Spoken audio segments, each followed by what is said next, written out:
ప్రభునామ స్తోత్రం. నేను కొత్తగా ఈరోజే చర్చిలకి రావడం, కానీ ఇదివరకు మా అన్నయ్య గారు వీళ్ళు అంతా పాస్టర్గా ఉండేవారు. మా అబ్బాయి, మా అన్నయ్య గారి అబ్బాయి, ఇంకొక ఆయన కూడా పాస్టరు. కానీ మేమంతా చదువుకున్నప్పుడు బాగా తిరిగి అన్నీ సంతోషంగా చేసిన రోజుల్లో అందరూ కలిసి ఉండేవాళ్ళు. తర్వాత ఏమైందంటే కొన్నాళ్ళకి కొంచెం పెద్దవాళ్ళు అయిన తర్వాత ఎవరి ఉద్యోగాలు వాళ్ళు చేసుకుంటూ ఉండే కాలంలో మా అన్నయ్య వాళ్ళు, ఒక తమ్ముడు ఒక అన్నయ్య, వాళ్ళు ప్రభువుని నమ్ముకొని ఈ కార్యక్రమంలో ప్రార్థన చేసుకుంటూ ఉండేవాళ్ళు. నాకైతే ఈ ప్రార్థనకి వెళ్ళాలి, చెయ్యాలి అనే ఆలోచన ఉండేది కాదు. ఏంటో సిగరెట్లు కాల్చడం, మనం సిగరెట్లు కాల్చడం, అప్పుడప్పుడు ఎవరన్నా గాలి తిరుగుళ్ళు తిరిగే అద్దె కదా, తాగడానికి కూడా వెళ్ళి తాగి వచ్చేవాళ్ళం. అంతేగాని దేవుడు అనే మాట మొత్తం చెవిలో పండించేవాడిని కాదు.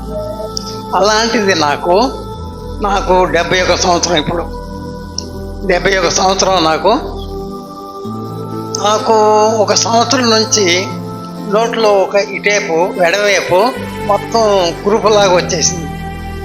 అది ఏంటోలే పోద్ది అదే అని చెప్పేసి మెడికల్ షాపులకి వెళ్ళడం, ఏదోటి కొనుక్కోవడం, వేసుకుంటే పోద్దులే అని చెప్పి వేసుకుని చాలాళ్ళు వేసుకున్నా కానీ ఇదవల ఉండే కొంత పెద్దది అవుతుంది. హైదరాబాద్లో మా చిన్న అబ్బాయి జాబ్ చేస్తాడు. వాళ్ళ అత్తగారు అపోలో హాస్పిటల్లో జాబ్ చేస్తారు.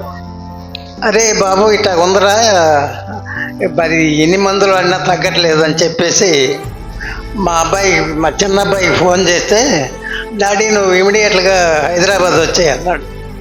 సరే వెళ్తే ఆవిడేం చేశారంటే, ఆవిడ హాస్పిటల్లో జాబ్ చేసేవాడు కదా, ఆవిడకి చూపించి మీరు హాస్పిటల్ తీసుకెళ్ళి చెక్ చేయించండి అని అన్నాడు. మా అబ్బాయి హాస్పిటల్ తీసుకెళ్ళి చెక్ చేపిస్తే క్యాన్సర్ అని చెప్పారు. అప్పటి వరకు నాకు క్యాన్సర్ అని నాకు తెలియదు. అలాగ ఉండే అప్పుడు సరే ఇక మా అన్నయ్య దగ్గరకు వచ్చి యేసరత్నం గారి దగ్గరికి, అన్న పరిస్థితి ఇలా ఉంది, క్యాన్సర్ అని చెప్పారు అంటే ప్రార్థన చేశారు. అప్పటి నుంచి నా గురించి ప్రార్థన చేస్తూనే ఉన్నారు. మా తమ్ముడు రాజారత్నం గారు, ఆయనకు కూడా చెప్పారు. ఆయన ప్రార్థన చేస్తూ అన్న నువ్వేం భయపడద్దు, నువ్వు ప్రార్థన చేస్తుంది దేవుడు నాకు కనిపిస్తున్నాడు, నువ్వు కనిపిస్తున్నావు ప్రార్థనలో, నీకేం అవ్వదన్నా ఆయన ధైర్యం చెప్పారు. వాళ్ళ ఫ్యామిలీ వాళ్ళందరూ, వీళ్ళ ఫ్యామిలీ వీళ్ళందరూ కలిసి తర్వాత అక్కడ చర్చిలో కూడా ప్రార్థన చేసి నా గురించి ప్రార్థన చేశారు. నేను ఈరోజు అంత క్యాన్సర్ అంతా తగ్గిపోయి చిన్న కురుపు లాస్ట్లో, అప్పుడు మింగడానికి కూడా వీలు పడేది కాదు, అన్నం కానీ ఏదన్నా గుటకేయడానికి ఇబ్బంది పడేవాడిని.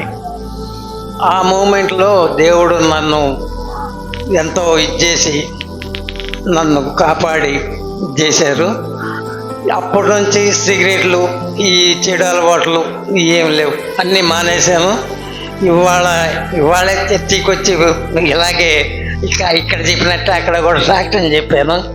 కనుక దయచేసి ఈ చెడు అలవాట్లు లేకుండా దేవుడిని నమ్ముకుంటే దేవుడు చాలా గొప్పవారు. మనం అనుకున్నది చేస్తారు. పోతే మనం భక్తిగా ఉండాలి, భయభక్తులతో, దేవుడు భయభక్తులతో ఉంటే మనకి ఏ నష్టమో జరగదని ఈరోజు నేను తెలుసుకున్నాను. మా అన్నయ్య మా తమ్ముడు చెప్పిన దగ్గర నుంచి ఆ రోజు నుంచి ప్రార్థన చేయడం మొదలుపెట్టా. అంతకుముందు ప్రార్థన చేసేవాడిని కాదు, నాకు ప్రార్థన అంటే ఎలా చేయాలో కూడా తెలిసేది కాదు. అలాంటి మూమెంట్లో దేవుడు నన్ను ఈరోజు ఇక్కడ మీ మధ్య నిలబెట్టి ఈ సాక్ష్యం చెప్పడానికి కూడా కారణం ఈ నా చెల్లి అలవాట్లు, నా ఇలాంటివి ఎవరు చేయకుండా దేవుడిని నమ్ముకొని బాగా ఉంటుందని మీ అందరికీ నాకు తెలిసినంతవరకు చెప్తున్నాను. దయచేసి మీరు నా గురించి కూడా మీ ప్రార్థనలో ఒకసారి గుర్తు చేసుకోమని మనవి చేసుకుంటూ ఈ చిన్నగా దీన్ని ముగిస్తున్నాను.